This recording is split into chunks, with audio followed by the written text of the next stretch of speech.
오늘 우리에게 주시는 하나님 말씀은 사무엘상 25장 23절에서 35절 말씀입니다. 아비가일이 다윗을 보고 급히 나귀에서 내려 다윗 앞에 엎드려 그의 얼굴을 땅에 대니라. 그가 다윗의 발에 엎드려 이르되 내 주여 원하건대 이 죄악을 나 곧 내게로 돌리시고 여종에게 주의 귀에 말하게 하시고 이 여종의 말을 들으소서. 원하옵나니 내 주는 이 불량한 사람 나발을 개의치 마옵소서. 그의 이름이 그에게 적당하니 그의 이름이 나발이라. 그는 미련한 자니이다. 여종은 내 주께서 보내신 소년들을 보지 못하였나이다. 내 주여 여호와께서 살아계심을 두고 맹세하노니 내 주도 살아계시거니와 내 주의 손으로 피를 흘려 친히 보복하시는 일을 여호와께서 막으셨으니 내 주의 원수들과 내 주를 해하려 하는 자들은 나발과 같이 되기를 원하나이다. 여종이 내 주께 가져온 이 예물을 내 주를 따르는 이 소년들에게 주게 하시고 주의 여종의 허물을 용서하여 주옵소서. 여호와께서 반드시 내 주를 위하여 든든한 집을 세우시리니 이는 내 주께서 여호와의 싸움을 싸우심이요 내 주의 일생에 내 주에게서 악한 일을 찾을 수 없음이니이다. 사람이 일어나서 내 주를 쫓아 내 주의 생명을 찾을지라도 내 주의 생명은 내 주의 하나님 여호와와 함께 생명싸개 속에 쌓였을 것이요 내 주의 원수들의 생명은 물매로 던지듯 여호와께서 그것을 던지시리이다. 여호와께서 내 주에 대하여 하신 말씀대로 모든 선을 내 주에게 행하사 내 주를 이스라엘의 지도자로 세우실 때에 내 주께서 무죄한 피를 흘리셨다든지 내 주께서 친히 보복하셨다든지 함으로 말미암아 슬퍼하실 것도 없고 내 주의 마음에 걸리는 것도 없으시리니 다만 여호와께서 내 주를 후대하실 때에 원하건대 내 주의 여종을 생각하소서 하니라. 다윗이 아비가일에게 이르되 오늘 너를 보내어 나를 영접하게 하신 이스라엘의 하나님 여호와를 찬송할지로다. 또 내 지혜를 칭찬할지며 또 내게 복이 있을지로다.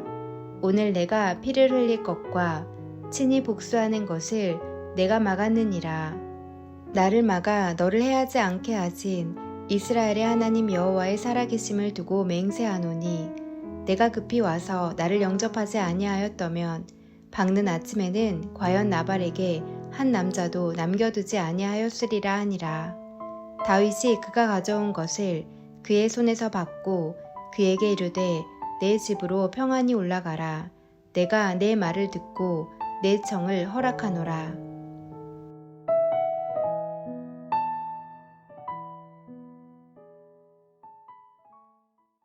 다윗은 나발에게 분노해서 나발과 그에게 속한 모든 남자들을 죽이려고 400명을 이끌고 달려오고 있었습니다. 이 다윗의 마음을 진정시키기 위해서 나발의 아내 아비가일이 다윗을 향해 달려가고 있었습니다. 이제 두 사람이 만났을 때 아비가일은 다윗을 보고 급하게 나귀에서 내려 엎드립니다. 오늘 본문의 첫 절인 사무엘상 25장 23절입니다. 아비가일이 다윗을 보고 급히 나귀에서 내려 다윗 앞에 엎드려 그의 얼굴을 땅에 대니라. 그리고 나서 아비가일이 하는 말은 현숙한 여인의 말이고 성숙한 성도의 말이었다라고 할 수 있습니다. 그는 이런 상황이 일어난 것이 자신의 잘못이라고 말하며 자신에게 벌을 내려달라고 한 것입니다. 24절입니다.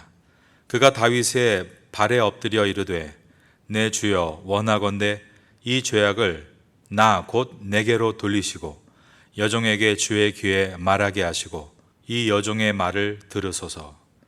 책임을 져야 하는 사람인데도 책임을 지지 않는 나발의 모습과 책임을 지지 않아도 될 사람인데도 책임을 지는 나발의 아내 아비가일의 모습은 대조를 이룹니다. 그런데 믿음의 사람들의 특징이 모두 아비가일 같았다는 것입니다. 훗날의 이스라엘은 남북으로 갈라져 북왕조와 남왕조를 이루다가 북이스라엘은 아술에 의해 멸망을 당하고 남유다는 바벨론에 의해 멸망당하게 됩니다. 이것이 이스라엘의 역사입니다. 그런데 남유다는 나중에 바벨론의 포로에서 해방되어 고국으로 돌아가 나라를 건설하는 회복을 얻게 되는데 그 중심에 있던 사람이 바로 다니엘이었습니다. 다니엘은 어릴 적에 바벨론의 포로로 끌려간 1.5세였습니다. 그의 조상들과 부모들의 잘못으로 나라가 망한 것이지 소년이었던 다윗 때문에 나라가 망한 것은 아니었습니다. 그러나 다니엘은 훗날 하나님 앞에 금식하며 기도할 때 조상의 모든 죄악을 끌어안고 나의 잘못입니다 라며 회개하며 기도합니다. 이 기도가 다니엘서 9장에 나와 있는데 거기에 보면 다니엘은 우리라는 단어를 계속 반복해 사용하면서 자신의 조상의 죄를 모두 끌어안고 회개하며 부르짖는 내용이 들어 있습니다. 이처럼 참된 믿음의 선배들은 책임을 전가하거나 책임을 회피하는 대신 적극적으로 책임을 지르는 태도를 취하고 대신 엎드려 회개하고 용서를 구함으로 사회가 회복되고 나라가 회복되는 놀라운 은혜를 경험할 수 있었던 것입니다. 오늘 본문 24절에서 아비가일이 다윗의 발에 엎드려 이 죄악을 자신에게 돌리게 해달라라고 구하는 모습은 책임을 지려 하는 자의 모습이요 회복을 일으키는 자의 대표적인 모습이라고 할 수 있습니다. 여러분은 여러분이 속한 공동체, 즉 가정과 회사와 학교에서 그리고 교회에서 책임을 타인에게 전가하고 책임을 회피하는 나발 같은 사람이 아니라 책임을 지려고 하는 나발의 아내 아비가일 같은 사람이 될 수 있기를 예수님의 이름으로 축원합니다. 다윗은 어리석은 나발로 인해 감정의 폭발이 일어나고 말았습니다. 그리고 400인의 군사를 이끌고 나발과 모든 남자들을 죽이려고 달려가고 있었습니다. 다윗은 이 부분에 있어서 성숙함을 만들어 가야 합니다. 그 성숙은 나발과 같은 어리석은 자의 말을 대수롭지 않게 스킵할 수 있는 것입니다. 여러분도 마찬가지입니다. 여러분이 성숙함을 만들어 가야 될 부분은 쓸데없는 말과 행동에 대해서 과민 반응하지 않고 그냥 지나쳐 버릴 수 있는 스킵할 수 있는 능력입니다. 아비가일은 다윗에 대해 잘 알고 있는 여인이었습니다. 폭군이 되어버린 사울 왕과 다르게 하나님의 선지자 사무엘이 다시 기름 부어 세운 성군이 될 다윗인 것을 잘 알고 있었습니다. 그런데 다윗이 만일 이번 나발의 사건을 감정적으로 처리한다면 다윗도 사울과 다를 바가 없는 폭군이 될 것을 잘 알았습니다. 그래서 아비가일은 다윗에게 그렇게 해서는 안 된다라고 직언을 합니다. 그런데 아비가일은 다윗이 흥분을 가라앉히고 이성적으로 돌아올 수 있도록 지혜롭게 말을 했다는 것입니다. 우리가 바른 말, 직언을 해야 합니다. 그러나 그 바른 말은 지혜롭지 않으면 오히려 더 감정을 폭발시키고 더 깊은 갈등을 만들고 더욱 상황이 악화될 수 있는 것입니다. 가슴에 있는 감정이 머리에 있는 이성으로 올라가도록 말할 수 있는 것이 지혜입니다. 여러분 주변에 이런 지혜로운 분이 있으실 것입니다. 그분과 이야기하면 감정적으로 격했던 것이 차분해지고 이성적이 됩니다. 그 반대인 분들도 있을 것입니다. 그분과 이야기를 하면 더 감정이 격해지고 문제의 골이 깊어지는 것입니다. 여러분은 하나님께 기도하실 때 상대방의 감정을 차분하게 만들어주고 이성적으로 생각할 수 있도록 도와주는 지혜를 구하시기 바랍니다. 아비가일은 다윗 앞에 정성껏 음식을 준비해서 나타났습니다. 상대방의 마음을 풀어주기 위해 음식을 잘 차려주거나 차를 잘 대접해 주는 것은 매우 좋은 방법이 됩니다. 저도 목회하면서 배운 것이 있습니다. 어려운 이야기 혹은 감정적일 수 있는 이야기를 나눌 때는 먼저 따뜻한 차 한 잔을 끓여 대접하면 대화의 시작을 잘 풀어갈 수 있다는 것입니다.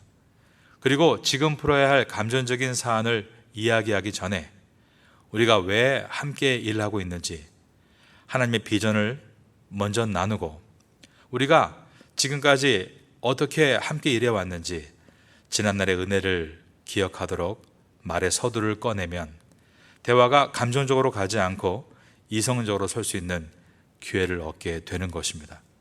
아비가일은 말하기를 다윗, 당신은 사울과 다르게 귀한 왕이 될 뿐입니다. 그런데 불량한 사람 나발의 쓸데없는 말에 휘말려 피를 보게 된다면 그것은 당신에게 너무나 큰 손해가 되는 것이고 그러기에 하나님께서 나를 보내서 그런 위기를 막아주시는 것입니다 라고 참으로 지혜롭게 말을 했습니다. 26절입니다. 내 주여 여호와께서 살아계심을 두고 맹세하노니 내 주도 살아계시거니와 내 주의 손으로 피를 흘려 친히 보복하시는 일을 여호와께서 막으셨으니 내 주의 원수들과 내 주를 헤아려 하는 자들은 나발과 같이 되기를 원하나이다. 그리고 계속해서 남편 나발의 잘못을 자기의 잘못이라고 표현하면서 용서를 구합니다. 그리고 다윗이 가야 될 미래에 대해서 다시 한번 이야기합니다. 28절입니다. 주의 여종의 허물을 용서하여 주옵소서. 여호와께서 반드시 내 주를 위하여 든든한 집을 세우시리니 이는 내 주께서 여호와의 싸움을 싸우시며 내 주의 일생에 내 주에게서 악한 일을 찾을 수 없음이니이다. 왕으로 기름 부음 받은 분으로서 늘 하나님을 위한 싸움을 했던 분이 바로 당신입니다. 그런데 훗날에 당신의 이력에 감정적으로 싸움을 해서 피를 봤다는 내용이 남아서는 안 됩니다 라고 한 것이었습니다. 30절과 31절을 보겠습니다. 여호와께서 내 주에 대하여 하신 말씀대로 모든 선을 내 주에게 행하사 내 주를 이스라엘의 지도자로 세우실 때에 내 주께서 무죄한 피를 흘리셨다든지 내 주께서 친히 보복하셨다든지 함으로 말미암아 슬퍼하실 것도 없고 내 주의 마음에 걸리는 것도 없으시리니 다만 여호와께서 내 주를 후대하실 때에 원하건대 내 주의 여종을 생각하소서 하니라. 아비가일은 참으로 지혜로운 여인이었고 현숙한 여인이었습니다. 다윗은 감정이 폭발해서 800의 군사를 이끌고 나발과 모든 남자들을 죽이려고 달려왔지만 나발의 아내 아비가일의 참으로 지혜롭고 비전 있는 말을 듣고 다시 이성을 회복하고 고마움을 갖게 됩니다.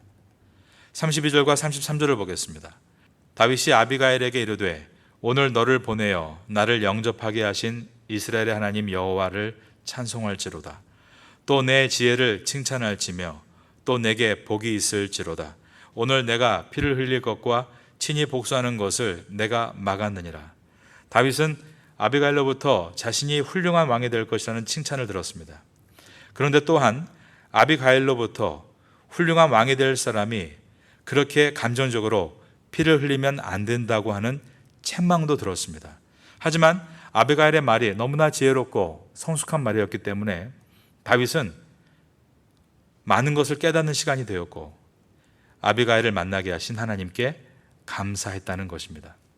여러분도 파테아 선교교회에서 신앙생활을 하시면서 시간이 지날수록 이러한 지혜 있는 말을 할 수 있는 성숙을 얻게 되시기를 예수님의 이름으로 축원합니다. 여러분, 만일 다윗이 나발 집안의 모든 남자를 멸했다면 그 사건은 두고두고 다윗의 오점으로 남았을 것입니다. 나발은 동족 유다 백성의 갈렙 후손입니다. 자기의 동족을 멸했다는 비난을 영원히 씻지 못했을 것입니다. 하지만 다윗은 아비가일의 입을 통해 주어지는 하나님의 가르침에 순종했고 아비가일이 가져온 음식을 받고 그녀를 평안히 돌려보냈습니다. 분명 분노에 휩싸여 나발의 집을 멸하겠다고 군사를 몰고 간 것은 다윗의 실수입니다. 그러나 아비가일의 지혜로운 말을 듣고 자기의 뜻을 돌이키는 이 모습은 그가 왕으로서 충분한 자격을 갖추었음을 보여줍니다. 다윗이 다른 이의 말에 귀를 기울일 줄 아는 성품과 지혜가 있었다는 것은 다윗이 영원한 왕조를 세우기에 부족함이 없었다는 것을 보여주기 때문입니다. 하나님은 이번 사건을 통해서 다윗이 왕으로서 마땅히 가져야 할 성품과 태도에 대해서 가르치셨습니다. 그것은 이해관계나 분노 때문에 사명을 감당하지 못하는 일에 휘말리지 않아야 한다는 가르침이었습니다. 우리 그리스도인들도 역시 마찬가지입니다. 이 땅에서 하나님의 나라를 위해서 일할 때 우리의 분노로 인해서 사명을 그르치지 않도록 필요 없는 싸움에 휘말리는 것을 경계해야 하는 것입니다. 쓸모없는 싸움에 말려들지 말고 여유 있게 지나칠 수 있는 강하고 성숙한 성도가 되도록 훈련을 받아야 하는 것입니다. 그러한 여러분 될 수 있기를 예수님의 이름으로 축원합니다.